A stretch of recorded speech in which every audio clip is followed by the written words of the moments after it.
You're with DXB Today, the show that gives you an idea of what's going on around Dubai. One thing you can guarantee, regardless of what time of year, is, of course, shopping. And with shopping comes promotions to drive more footfall, be that online, offline, or otherwise. Next guest is here to clarify all the colourful sales going on all the time out there. It's an absolute blessing to have Neha Chowdhury, the General Manager of Noon Supermall, joining us. Yeah, I get very confused. My whites and my yellow Fridays. So the white and the yellow Friday is that a regional interpretation of what they did in the US, which was Black Friday? Okay, exactly. So that's our version of, if Exactly. you like. And Noon, you know, yellow, etc. Get it? Yellow's the one that counts. Yellow's the one that counts. Sure. There's a load out there. What sets the regional versions apart from the original ones, if you like?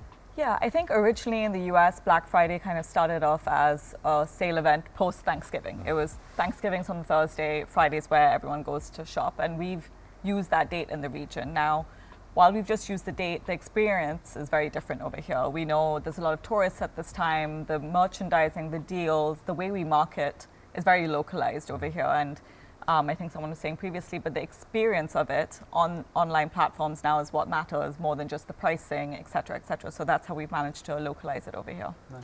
Neha, you have incredible data on shoppers' behaviors. What would you say are some of the latest trends you've been observing? Yeah. Well, I can't ignore the fact that speed is everything now. Historically, you would have to wait for 2 to 3 days for deals. And now customers expect, okay, I need to buy an iPhone or an AirPod, and I expect that deal in 15 minutes. So that really is the latest trend that we are seeing. That's one. The second is, again, historically during Yellow Friday, we would see concentration in some categories. Now it really is everything.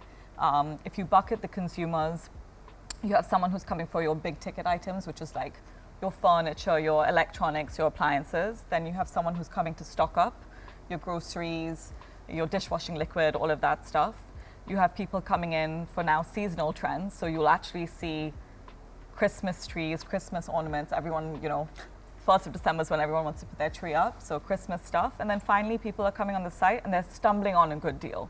Yeah. So I'll just be there and I'll be like, oh, this looks really good, and I had no intent of buying it, but I'll buy it because I've just stumbled on it. So it really is everything now. So Neha, loyalty is one of those things that we sort of say is probably dead with retail. But Alibaba sort of rewrote this book a couple of years ago when they said, start with small purchases, get them hooked onto it, and then you start to get the big purchases in. Yes. How much are you seeing that? Because it's also an extremely competitive market and a very small market in the UAE. Yeah, I have a different take on loyalty a little bit. I think what gets customers loyal is really the basics. You need to give them choice, speed, and a consistent experience. That's first and foremost. If you don't do this in a very reliable way, you're not going to get your repeat rates up. Then I would say that's the first thing. Then your second thing is tactically what you want to do. You want to concentrate on certain categories to get people in. So groceries, for example, and then they buy other things. So that's one. You have loyalty programs. We have Noon One. When people buy Noon One, we automatically see them shop a lot more across all categories. For us, we also have food delivery now as well. So people are, you know, shopping across. And then we do different sort of interventions on the app. So gamification is a big one where we launch different games and people come back to play every single day. So that's also helped. And the use and abuse part of it. I'm sure there's some people who abuse it, there's some people who use it. Mm-hmm. How happy are you in terms of the mix over here? To be honest, we're very happy. I can speak for Noon. I think people have really seen value. If you see value in something that you're buying, and if you buy a subscription, you also want to really like use it, right? You're just like, I've spent. And nowadays people have 3 or 4 subscriptions to different, you know, sometimes I even forget what I've paid for, and then I get the credit card bill. I'm like, oh damn it, I didn't cancel that. But then people really, really use it. And now for us, the offering is not just e-commerce. It's like what I was saying. So there's e-commerce, there's quick commerce, and there's food. So I think people see value in that. With Noon being a homegrown brand, do you think that gives you the edge when it comes to knowing like the cultures and the habits of your shoppers, and how does that benefit like the shopping experience that you can give them? Yeah, 100%. I think, look, we have a lot of data that we use. We know what people are shopping in areas in Dubai. So what is the person buying in Karama? What's the person buying in Marina? And hence, what is my store look like? What am I putting in the dark store in each of these areas? What are the deals that I'm going to put that the person in that area is going to care about? So we're constantly tweaking that using a lot of AI and data that we have to say that, okay, we want to give that localized experience. That's one. And the second is how we market it. It's not just simply putting it up on a billboard, right? It's So where are the biggest lobster deliveries going? That's what I want to know. downtown.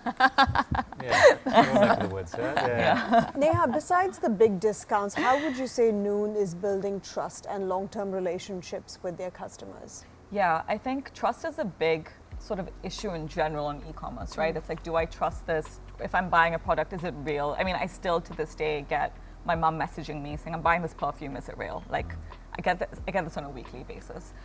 There's a lot of signals that we have to use on the site now. We've launched Noon Supermall that I just said, where it's a direct from brand place where customers don't have to think at all and can know that everything is genuine and they buy it, and that's marketed quite heavily on the site. And also just from a experience point and seeing how, you know, our return rates, repeat rates, how we sort of tackle high abuse sellers is all very, very important to gain the customer's trust. Historically, I think I can be honest, 2018, 2019, we weren't that great. Like, you know, we made a lot of mistakes and we've had to improve that over the years. And because we've improved that significantly, I think people are trusting us a lot more. People are coming back to us a lot more, you know. I do think the quick delivery experience is something you can't ignore. But one way you've done that, and I know this for a fact, is heavy investment into tech. And, Yes. and you've always been early adopters of that. And then, of course, everyone now is talking about the investment into AI, etc. So if that early adoption of tech and AI has got you to 15-minute delivery, I mean, given that it's the fact that it's evolving so quickly, how fast can it get? It can get pretty fast without, you know, I know there's concerns around safety, etc. And if you take all of that out, we need it to be safe yet deliver the fastest way possible. So that goes from using forward deployment logics and what products go right to the front of the store to how fast a picker can go pick it, knowing what a customer is going to buy. There's a lot of stuff that we do in terms of predictive analytics to make this even faster. And tech for us has always been the forefront of everything that we do. So yeah. 10 minutes? Yeah. If you have a 5 dark, minutes. if you have a dark store builder, We're going to get to a point now, aren't we? Before you've even decided what you want, it arrives. You know, it's arrived on your doorstep already. So we have a dark store in our building where our office is, and it says 7 minutes. It's just the time for the elevator. Is that right? Yeah. So it's just to get the elevator. It depends on which day you get it as well. If anything else is pretty. Listen, it's a fascinating space, and I know it's a busy one year round, but none more so than with DSF just around the corner. Thank you so much indeed for being with us. me. Thanks for explaining all the colours to me as well. That made a lot more sense. And Ashish, thank you very much indeed for being our guest Thank you. co-host. Really great to have you Pleasure on being board. here. All the best with the seasonal sales and more.